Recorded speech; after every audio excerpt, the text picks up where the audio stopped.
đâu dẫn cò đi. Đây là 65 tự do nè. Trong nhà là 15 viên.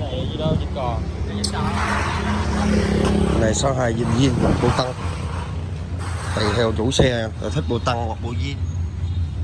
Mà mình làm theo nhu cầu của khách hàng. Vario này 62 viên. Lọc trắng tinh. Cả là làm mình hết nha. Rồi cảm ơn anh em xem clip ha.